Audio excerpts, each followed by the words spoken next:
What's good, YouTube? Welcome back. Today it is Lazy Daze Tubby and I'm back at it again on my solo channel, and I'm doing some more Kings and Generals content for you, and it is their series, the early Muslim expansion. We are on episode 11, Rise of the Umayyad Caliphate. I'm really looking forward to finding out what they've got in store for me today. Kings and Generals make amazing content. If you haven't already, head over to their page and links in the description box down below. If you guys are looking forward to my reaction and all future reactions, then like, comment, subscribe, hit that notification bell. But we're going to jump straight into this one.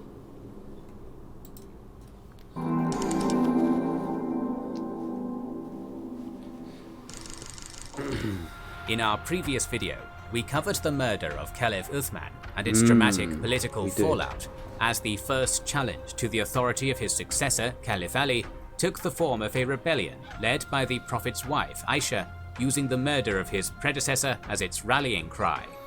But as we move today to the Battle of Siffin and rebellion of Muawiya, we must first dial back the clock to before Uthman's demise and examine his nepotistic role in lifting his clan, the Umayyads, from a wealthy Meccan family to the kingmakers of the Caliphate, and how this contributed to the civil wars that followed Uthman's death.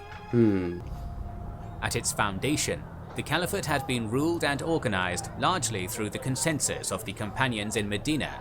But for all Uthman's merits, his reign brought a definite shift away from the ideals of justice and Islamic unity the early Caliphate inherited from the Prophet.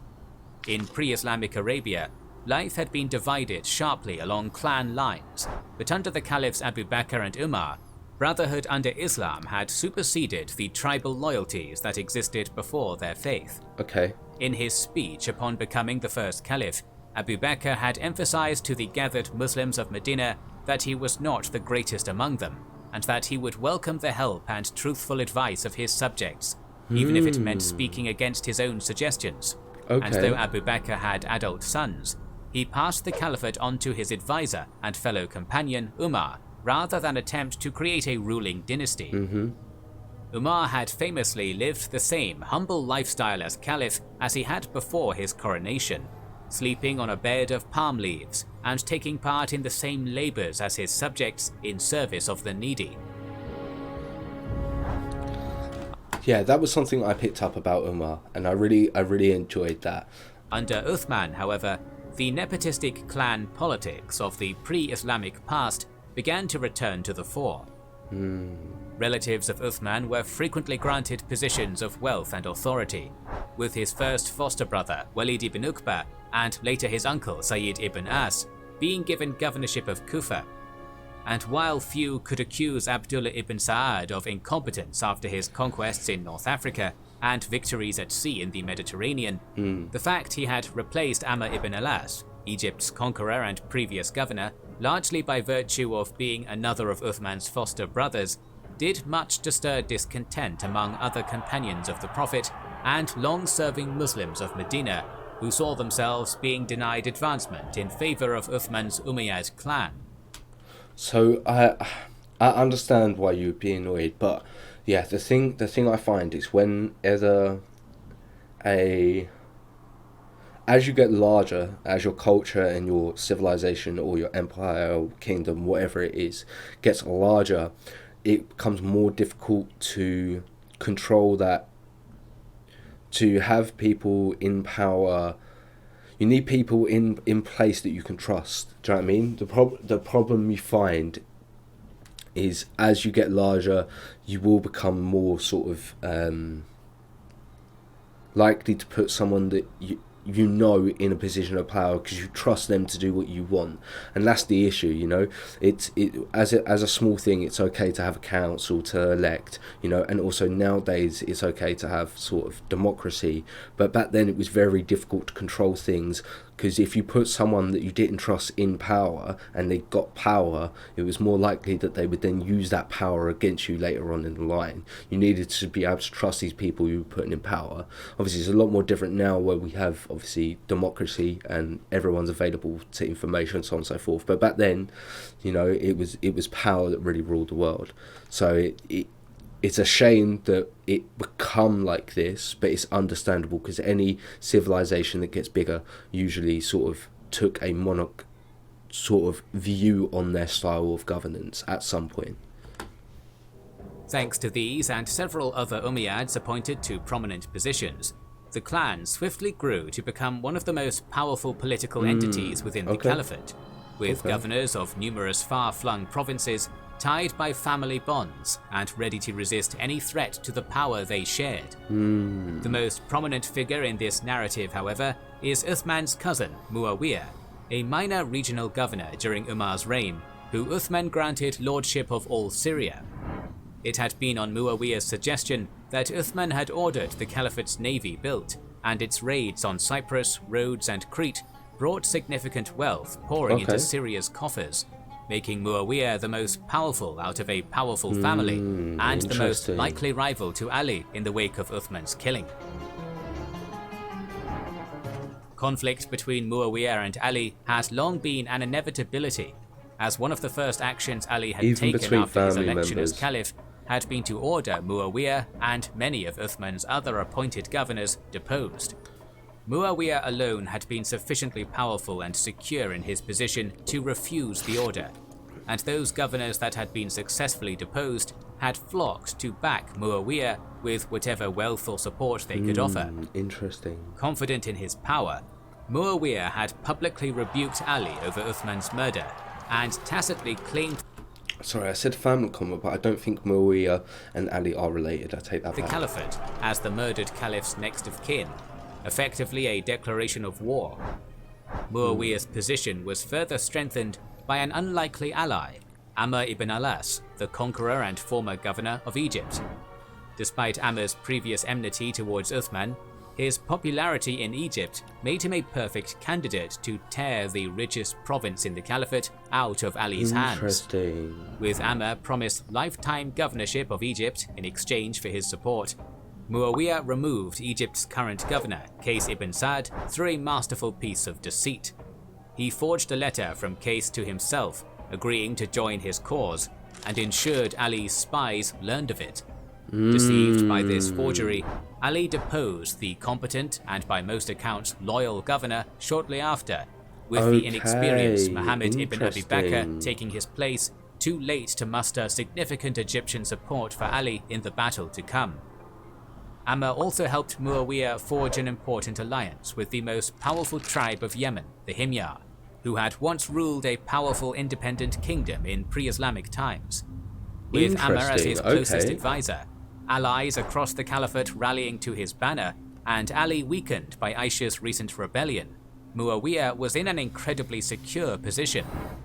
Thus, when Caliph Ali departed Medina in late May 657 with his armies behind him to depose the recalcitrant governor, he would have a far tougher fight ahead of him than he perhaps expected. Before the two main armies met in battle, a series of cavalry pursuits and skirmishes took place at Harin and Raqqa, pitting Malik al-Ashtar against Abd al-Rahman ibn Khalid, son of the unrivaled Khalid ibn al-Walid, as Ali's army tested Muawiya's strength and resolve, and found both unbending. The first true struggle would take place at Siffin, on the banks of the Euphrates River. When Ali's army arrived on June 5th, they found Syrian cavalry blocking them from reaching the only accessible watering area for miles.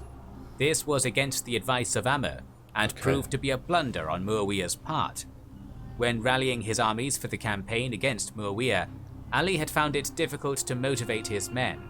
Many were reluctant to see so much more bloodshed between brothers in faith to bring a governor back into the fold.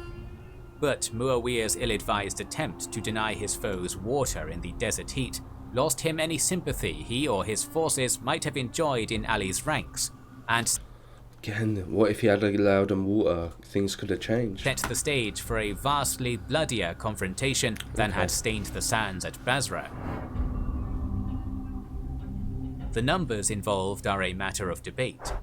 Al-Tabari puts Ali's army at 70,000, a likely inflated number, given that it counts more than 60,000 Kufans under his banner, while Al-Hassan had only been able to raise a tenth of that number for the Battle of the Camel. But even taking a more conservative estimate of 20 to 30,000 for Ali, with Muawiya's army slightly larger, The Battle of Siffin was one of the largest and most impactful battles of Islamic history, and played out in a number of phases over the weeks to follow. Upon finding the accessible water blocked, Ali's advance guard, led by al-Ash'ath ibn Qais, fell upon the Syrian force blocking their path with a vengeance, driving them back and securing the water for the thirsty army behind them.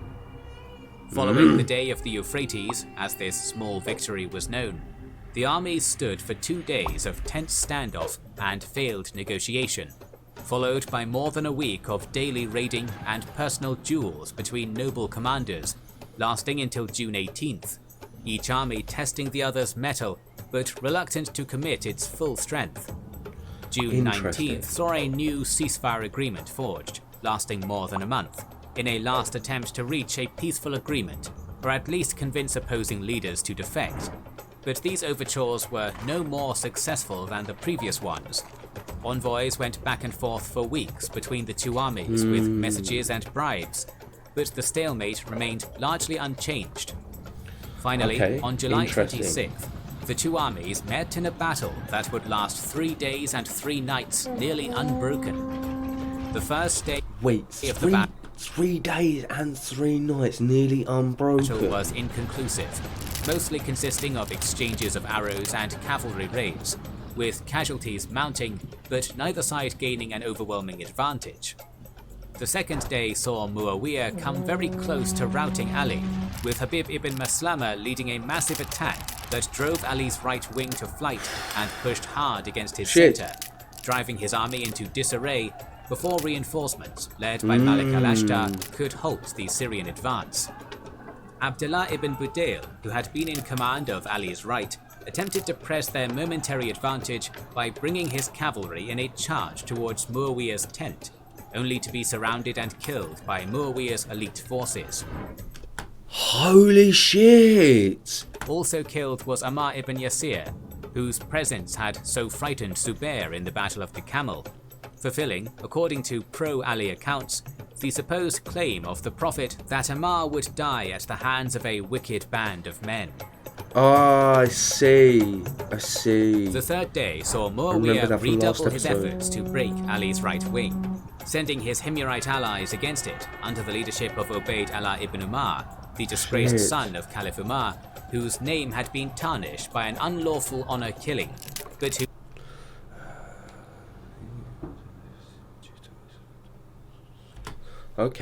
whose parentage nevertheless made him a useful political prop for the would-be Caliph Muawiya. This time, however, Ali's right held firm, killing both Ubayd Allah and Chief Dul Qalar of the Himyar and inflicting terrible casualties. Holy shit, As this the day battle's drew insane. on, the two armies were This is finally drawn crazy. into a general melee.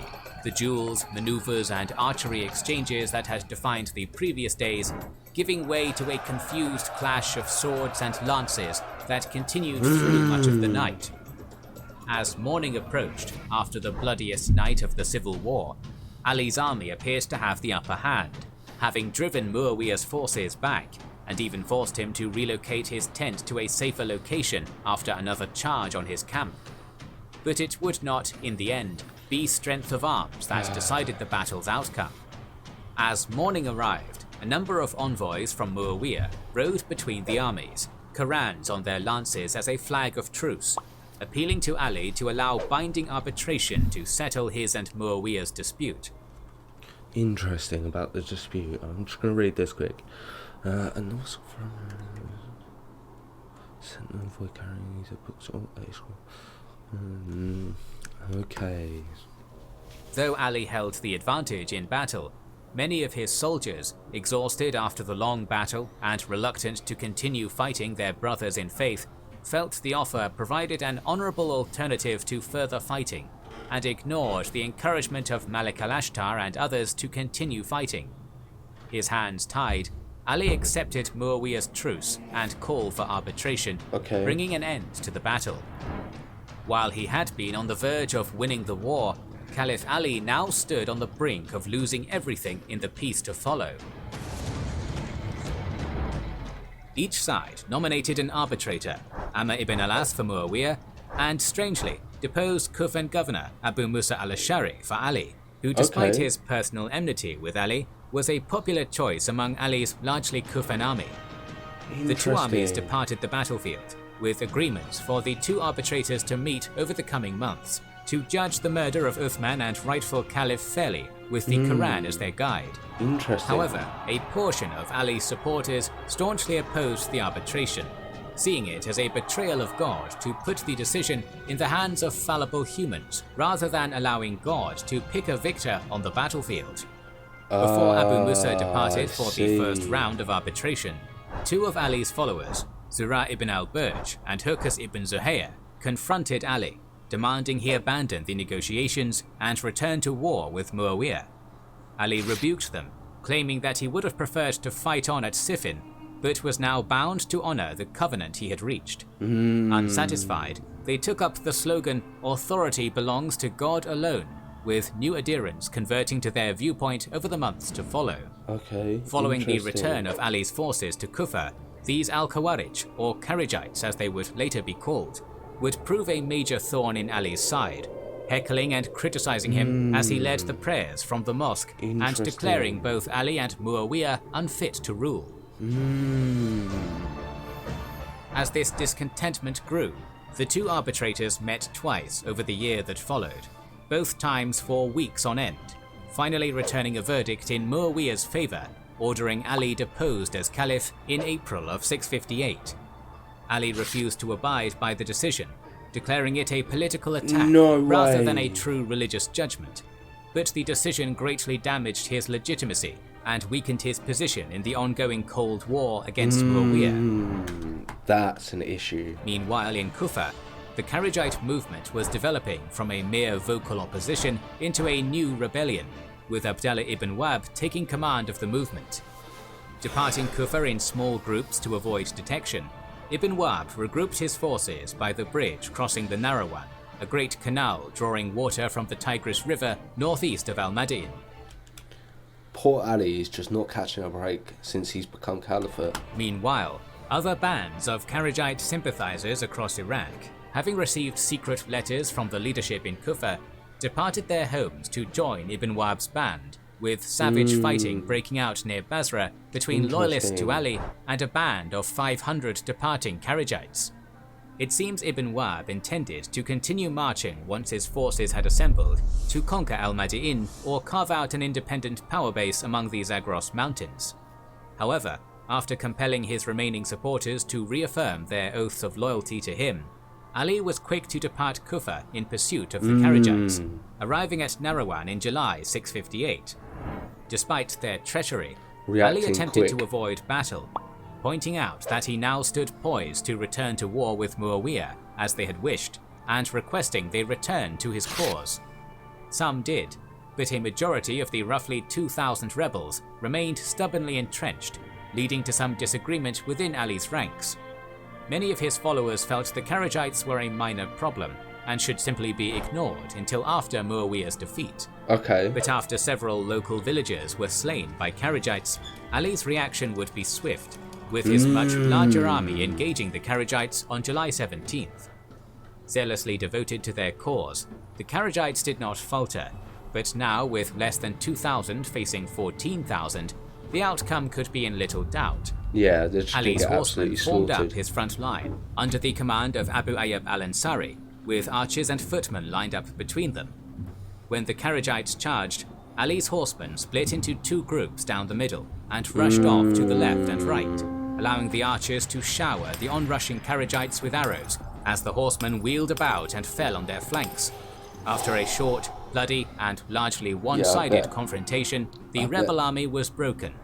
Little of the mercy Ali had shown Aisha's rebels after the Battle of the Camel would be forthcoming, and the majority of the Kharijites to take the field would perish. The Battle of Narawan was a decisive victory for Ali, but also a hollow one, with the embattled Caliph forced to put his own former followers to the sword as Muawiya grew ever more powerful. The following 2.5 years of uneasy truce saw Muawiya take great strides, toppling Muhammad ibn Abi Bakr in Egypt and rewarding Amr ibn al-As's loyalty by returning him to power as promised, while also securing new alliances across the Caliphate. many now seeing him as the legitimate caliph.